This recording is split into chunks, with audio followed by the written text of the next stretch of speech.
This is Morgan Hazelwood, back again with more writing tips and writerly musings. Today, I'm here to share with you, yes, you can be a writer, even without a visual imagination.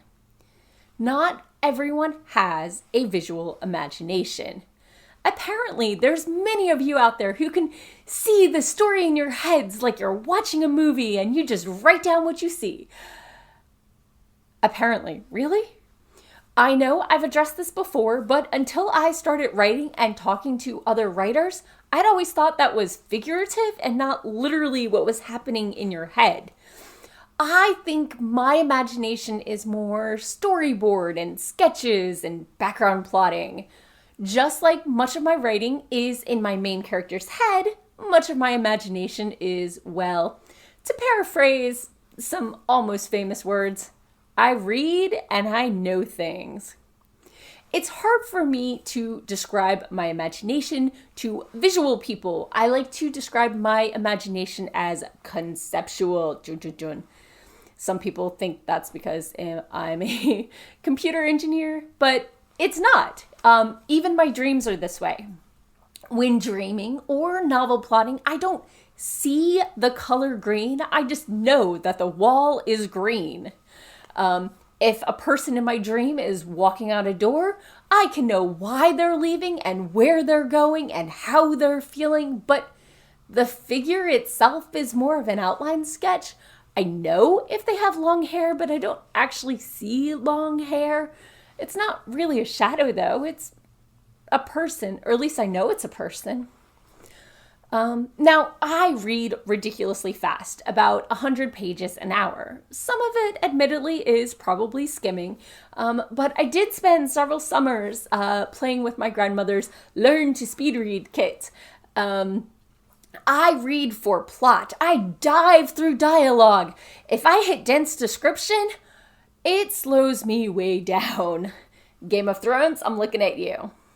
Anything with complicated battle scenes, very lyrical or densely described worlds, even if it's just reality, my brain just doesn't process those as quickly. Luckily for me, all of this doesn't mean that I can't picture images in my head, but it does take a lot of focus. And I'm still not 100%, it's not me reading the image's legend and knowing what color goes where, or taking pictures that I've actually seen in real life and clipping them together like a bad Photoshop. All of this is probably a minor form of the condition aphantasia.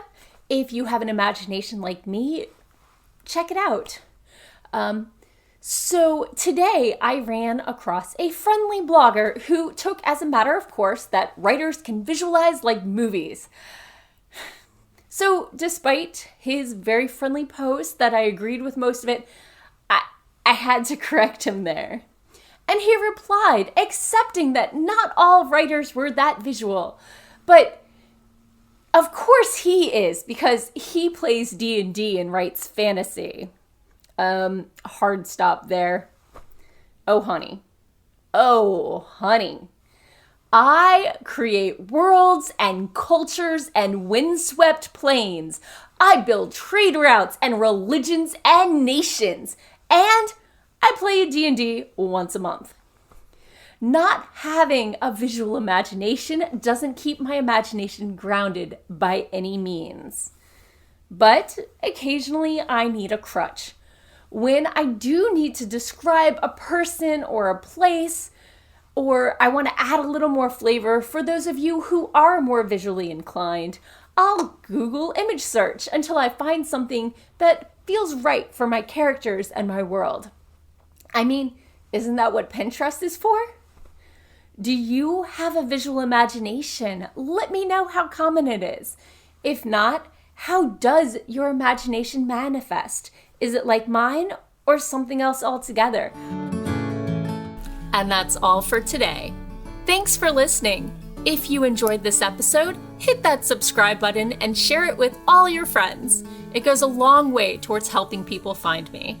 And I'll be back again next Monday with more writing tips and writerly musings. Bye-bye.